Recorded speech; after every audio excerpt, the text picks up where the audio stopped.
guys, welcome back to the channel. I'm Justin Davis from Drone Camps RC. Please do click subscribe because we have tons of new drones coming in each week. Racer drones, aerial drones, and toy drones. I fly them all. So this is from Holybro. There's not a lot of reviews out there on this one yet, so I thought I would just break this one open, go outside and fly it. We'll come back in the studio after that and I'll show you some more in-depth look at it. I'll take it out of the box and show it to you in detail. So first up, let's go ahead and go outside and fly. I'll show you some flight footage and some commentary. Okay guys, here we go. Let's do a flight test of the Holybro Shuriken 250. I'm gonna put this on the ground, fire it up. I've got my transmitter on. I have my Fat Shark goggles here on the ground.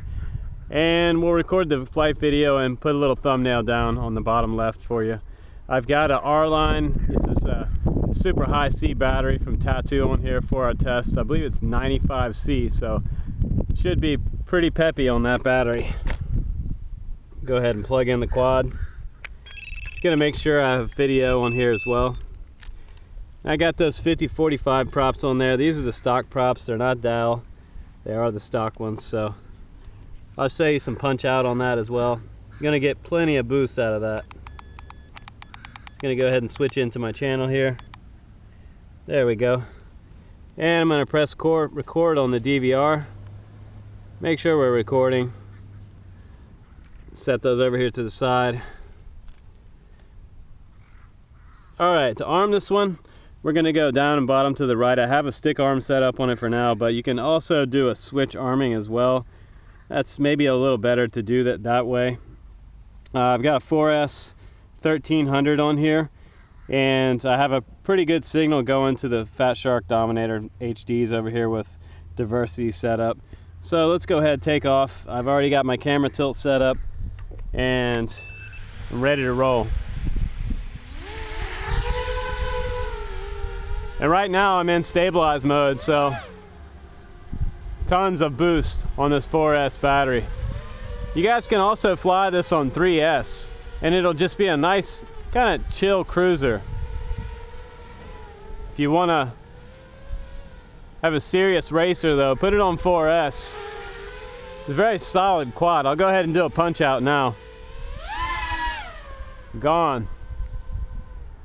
Actually kind of hard to make it come back down. I don't want to give it too low throttle because I don't want it to drop. And I'm still in stabilized mode, so I'll go ahead and flip into horizontal. I'll show you guys horizontal mode.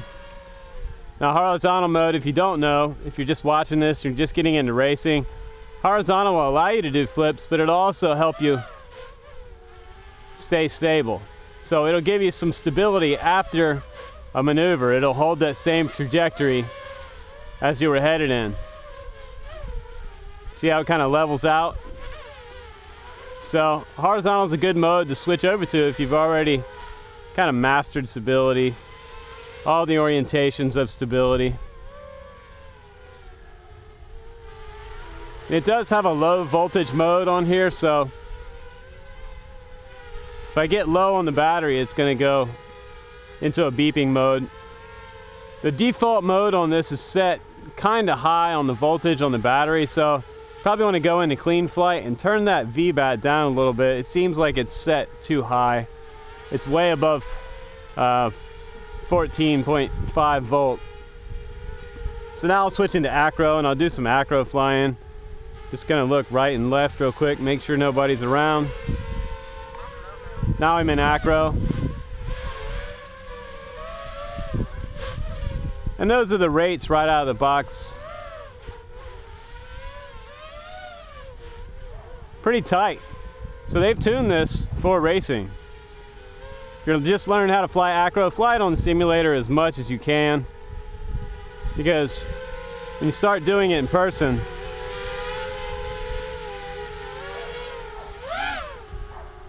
it's really difficult line of sight if you've ever flown acro. But this quad's a lot of fun. It really does have a ton of power. I mean, this is like hand in hand with my Vortex Pro. Really super fast. That low voltage alarm went off because I punched it. So sometimes when you punch this quad, I'm going to go back in stability for a second. When you punch this quad, you'll get a low voltage warning on this. And you do have nice OSD on here, so you can watch your battery voltage so you don't lose your battery. I don't know how many times I've like puffed batteries because I just didn't have OSD on my quad.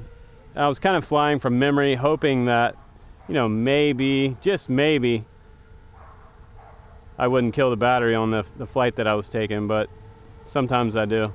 Come in and the battery's totally puffed. But it's a very, very, very, very nice quad for something that's just ready to go. I'll go ahead and do another punch out. It's way up there. It's not super windy, but my voltage alarm is going off already. So like I said, it will suck up a battery if you're doing, you know, super high throttle inputs.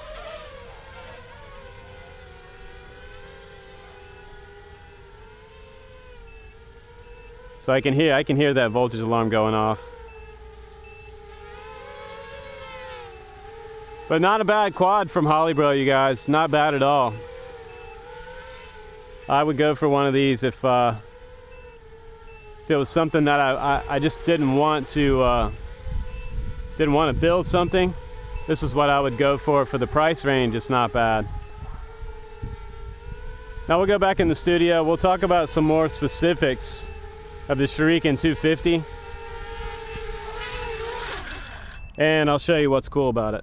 So I'm going to go ahead and stop the DVR, and I'll see you guys back in the studio. Hey guys, welcome back from the field. This is the Shuriken 250 up close and personal. Like I said about the 180, it kind of has that hammer look to it. It is fairly durable out in the field. Probably one of the more durable copters that I've flown this year. The bottom plate does a very, very nice job at protecting this bottom plate PDB.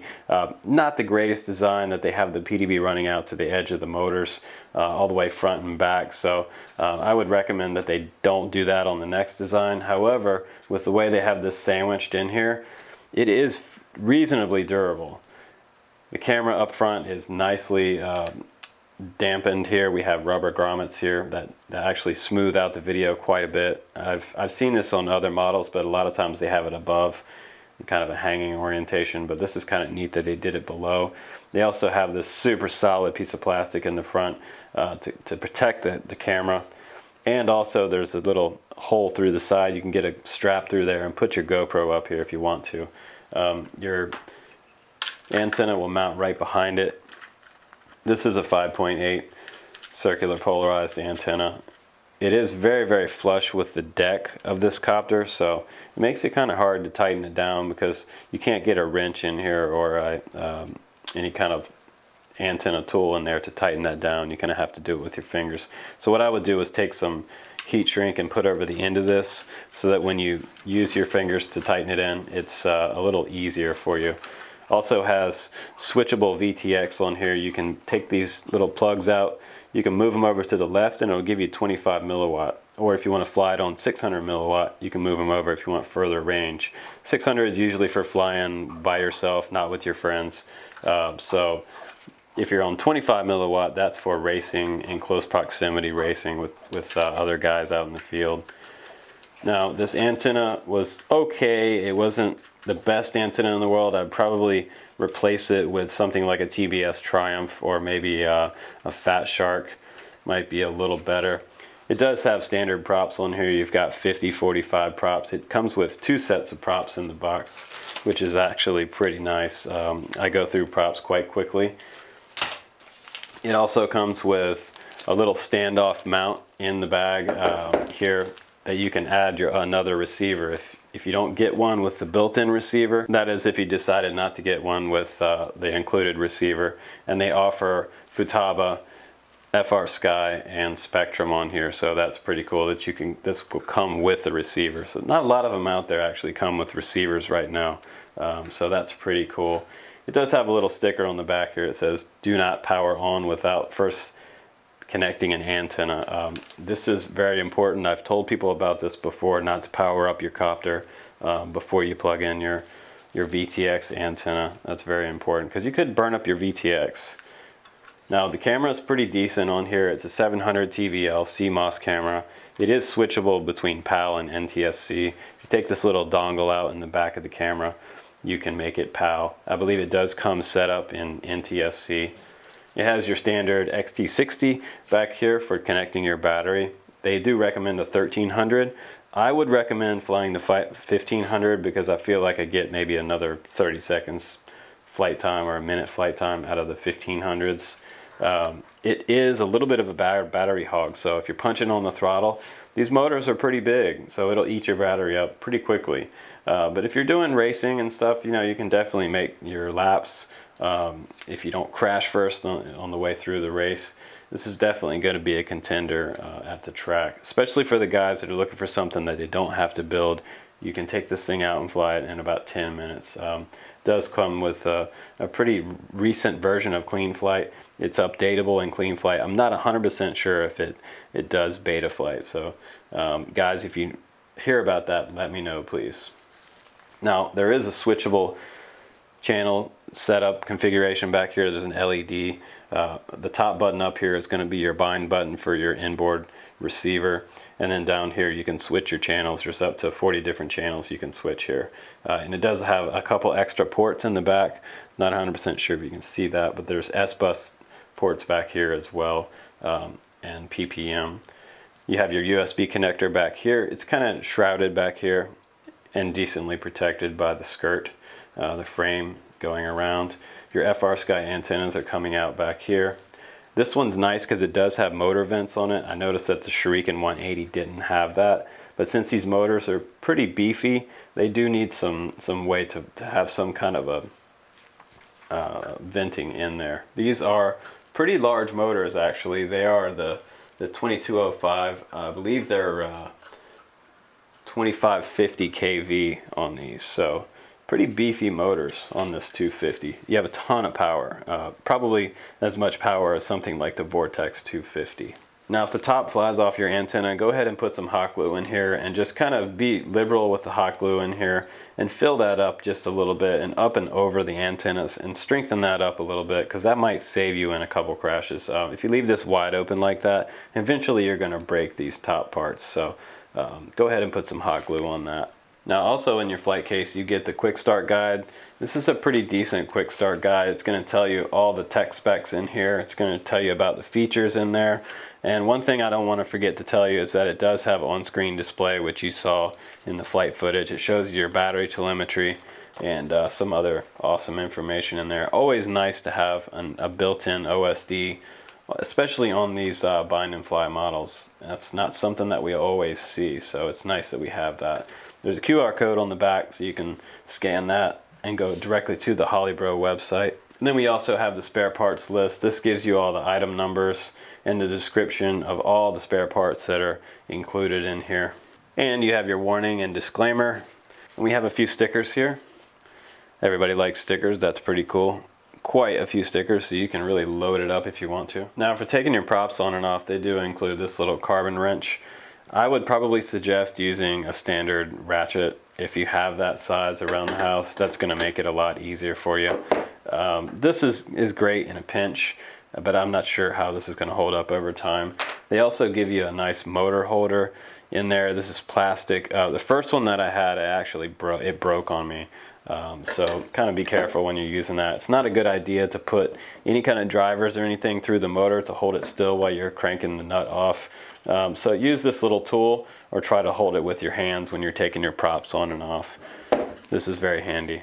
So let's go ahead now and summarize this whole review and give it a star rating. If I had to give it a star rating, I'm going to probably go with a 4 on this one for a couple reasons. It's an awesome quad, but it is a battery sucker. In my testing, it did suck the battery down quite fast. The next thing would be that the PDB is on the bottom. Now, if you're a new guy or a beginner, if you're not really flying this super fast and taking some hard crashes, I didn't have this crack on me at all in my testing. It just concerns me, that's all. So I'm going to take a ½ point off for that, and I'm going to take a ½ point off for the battery consumption. So when these manufacturers are making these quads, they want to make sure that their power system, it doesn't suck too much battery too fast. So you might try a smaller prop size on here. You might try single blade props on here. That might actually be a little more efficient than the tri-props for this battery motor configuration. But the ESCs are more than enough for this setup, so you shouldn't have any problems there. But overall, it's a really nice designed quad. Guys that are looking for something that's super simple to go out and fly, 10 minutes to set up, put your modes on there, turn up the rates. I think the rates are already set fairly aggressive on there. They're around 70, I believe. So that's going to have a really nice flip, even in horizontal mode when you're practicing your flips. If you go to acro mode, it's going to spin on a dime. So I was really happy about the way that Holybro had this tuned and they had it set up. It's really set up for racer pilots and freestyle pilots in mind. They did a lot of research when they did this. So very trendy right now to have all these different components on here for motor protectors, bottom plate, skid guard in the front, surrounded motors for protection. Having your camera up front with this little housing is kind of nice. It's very simple to take on and off. I did remove this once to get in there and check it out. And it's reasonably easy to work on. So if you had to replace this PDB, you can do it. If you needed to order a new one, it wouldn't be the end of the world to do that. So not a bad quad though. I would like to see the next version come out, and I would like to see this PDB shrunk down and inside the frame here, and with another carbon layer on the bottom. So that's just my suggestions to Holybro on their next version of this one. But you're going to win some races with this one, and you have a lot of fun right out of the box. So definitely a good quad. I'm not gonna say too much bad about it. It is fun to fly. So thanks again for watching, you guys. I'm Justin Davis, and I will see you on the next one. Hey guys, thanks again for watching that episode. Please do click subscribe so you can see all the newest drones coming out each week on the Drone Camps channel. We're going to show you tons of new stuff coming out in the drone industry. I'm Justin Davis from Drone Camps. Thanks again. I'll see you on the next one.